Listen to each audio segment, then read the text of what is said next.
Right. Hi, my name is Matt. I tweet as Why Must I Lose to This Idiot? WMILTTI. Wanted to talk you through a game I played today, 29th of March 2020, in the first round of the third season of the Twitter Chess Tournament, which is a tournament that I help run along with Say Chess One on Twitter, who's called Martin. My game was a long game, 45 minutes plus 15 seconds each, against a guy I know fairly well from Twitter, if not in real life, called Chris. He plays as Max Ply on Lichess, and he runs the Limewood Chess Twitter account. He's a slightly weaker player than I am, so well, a lower rated player than I am, I guess. So I'm rated a bit over 2000 FIDE, where he's maybe 1600. But I've seen him play before in previous versions of the Twitter chess tournament. He's very capable of playing good games of chess, so he's not someone to underestimate. So to go to the game, I was white. I had, having looked at some of his games, I knew roughly what to expect from him, so I was able to do a little bit of preparation before the game. So up to a certain point, I was in book and I knew roughly what my plans were, which is always helpful when you're playing a game. Yeah, I did record a video of me talking over my ideas whilst we were actually playing the game, but unfortunately, whilst the audio worked, the video didn't work properly. So hence I'm recording a post-mortem analysis as well. So hopefully this comes through a bit better on the video at least. So I played e4 and he played c6, which is the Caro-Kann, which is what I was expecting. D4, d5, and I played e5, which is the advanced variation. Black, the most common move for black here is bishop to f5, after which I play h4, and there's lots of fun lines in here where white throws his pawns forward and black tries to get some counterplay. But I was pretty sure he wasn't going to play down that line. I was pretty sure he was going to play this c5 line, which he did. At first sight, this looks a little bit strange because black's already played c6, so why would he want to play c5 as well? Why take two moves to play it when you could play it in one? The other thing just to point out, I suppose, is you can get to a very similar position in the French defense. So you play e4, e6, d4, d5, then the advanced variation is e5, and then you play c5. This is a absolute sort of standard main line in the French defense. So here, black has exactly the same position, but without e6. I think black is arguing that white has maybe overextended with this e5, so black can sort of attack immediately at the base of the pawn chain, and he hasn't wasted time, in inverted commas, in playing e6, which just blocks the bishop in. As a French defense player, I'd disagree that that's necessarily a good thing, because having e6 is very gives you a very solid pawn structure. But this is certainly a playable line. It's been played by Keith Arkell, who's a UK grandmaster, as well as Jovanka Huska, who is certainly one of the strongest, if not the strongest, female players in the UK. So it has some pedigree. So the question is, as white, what to do about this c5 pawn, and the sort of obvious way of dealing with it is to take.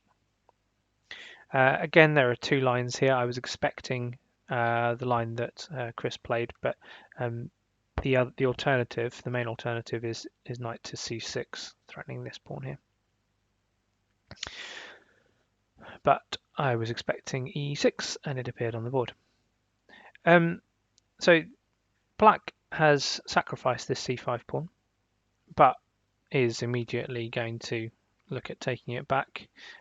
White can't easily defend it, so one particular thing to be aware of is you can't play b4 because a5 comes immediately, and you're in real trouble here, because if you play a3, just take, and there's a pin on the pawn here, and if you can't do that, then you're kind of struggling as white. So I didn't play that. Instead, I played pawn to a3. Now, the idea here is that as soon as the bishop lands on c5, I'm going to expand on the queen side with b4. So I don't care that I'm giving that c5 pawn back, but I'm going to gain a tempo on the bishop.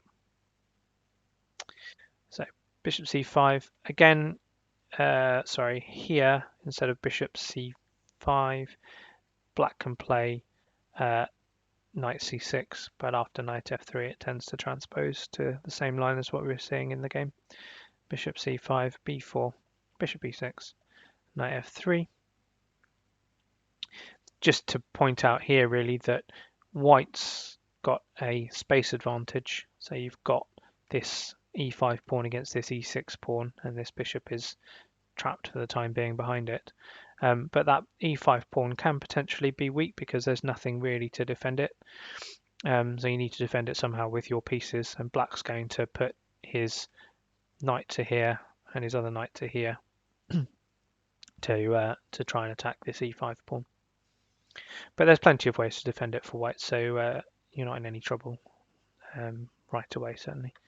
So knight f3, knight e7. You can play knight c6 here. It comes to basically the same thing, I think, in all lines. Bishop p2, knight c6, bishop d3, knight g6, castles. This is basically a complete main line. You can get at it from various different ways, but this was certainly in my preparation. Here there's a couple of lines. Black can certainly castle here. I think that's the main line in this position. But it looks tempting to play the move that Chris played, which is knight to f4. So black is going to take this bishop here, and usually it's better to have a pair of bishops than not to have a pair of bishops. But having said that, if we look at where black's knights come from, black has taken 1, 2, 3, and then 4 moves to take this bishop, and this bishop has only come from f1 to d3. So you've lost at least a couple of moves in taking away the bishop pair.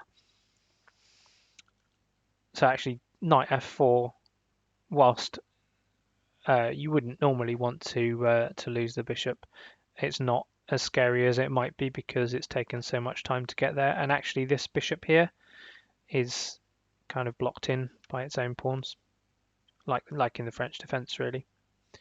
So for those two reasons, and also because I'd seen it as a line in my preparation, I wasn't worried about knight f4. But I did expect it might be played, actually. Knight f4. So c4, this is the line that I prepared against it. Knight takes, queen takes.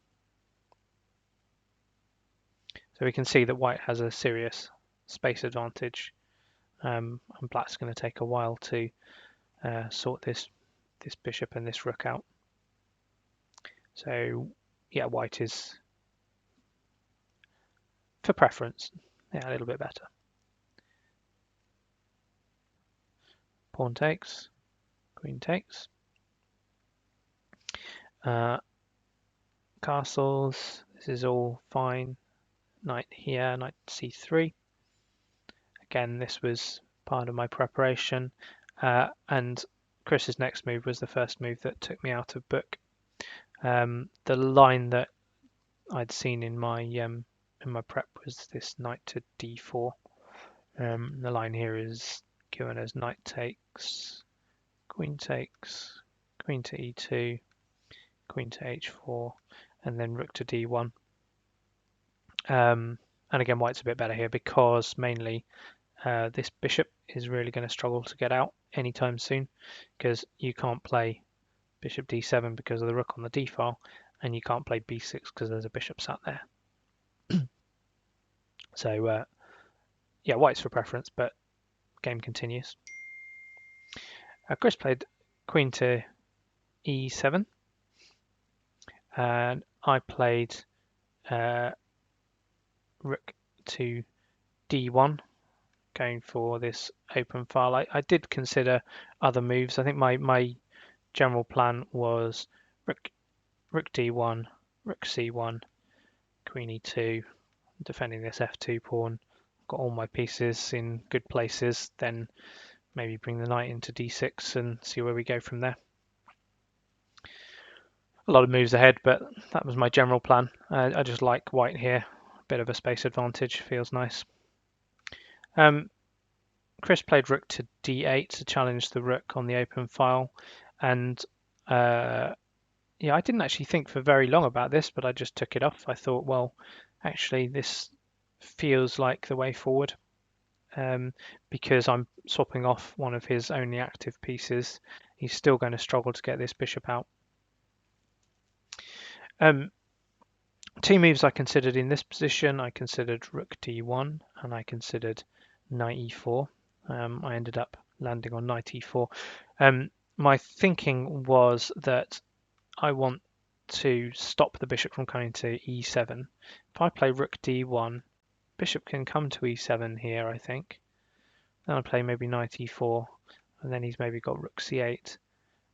And yeah, white must be better here still, but I wasn't quite sure how much better. I thought that if I can't stop the bishop from coming to d7 straight away, I might as well play the move that I want to play the most, and the most sort of attacking move, which is knight to e4. And here my opponent played bishop to c7. Bishop to c7 was yeah, stopping knight to d6, I guess. But it's piling up the pieces on this c file, which I thought was possibly a bit of a mistake. Here there were a couple of moves again that I considered: rook c1 and rook d1. I ended up with rook c1, but I analysed rook c1 even after I played rook d1. So rook c1, just look at this. The point here is that I've got an X-ray attack on this bishop on c7, so b5 here is going to win material. So say black does nothing, pawn here, and then knight moves out of the way, and queen takes c7 just wins a whole piece. So the only way I could see to stop that was a6 and then a4. The b pawn is unprotected, but you can't take it because you've still got this attack on the bishop. There's very little way actually that you can, as black, that you can stop this b5 move. So I think rook c1 would have been just as good as rook d1, but rook d1 must be good, because I felt that, well, actually, because of the tactic that comes, black can't play bishop to d7 even though he wants to. But he did, bishop to d7. And now you've got a problem because loose pieces drop off, as they say. And this bishop on c7 is a loose piece. So this is kind of the only tactic in the game. So if you just think through what the move is. By the way, computer says knight f6, which is actually the best move. But this next move, forced resignation, which was p5. And the problem is knight can't go anywhere, because wherever you go, b8, d8, takes pawn, you're going to lose that bishop on c7. And yeah, with it you're going to lose the game. So yeah, short game, but hopefully quite interesting. So if you look at knight f6 is a very and I didn't even consider it at all, but it's very strong. Pawn takes, pawn takes. Then where do you put your queen? Put it on. You want to defend stuff. E8. Then you get mated.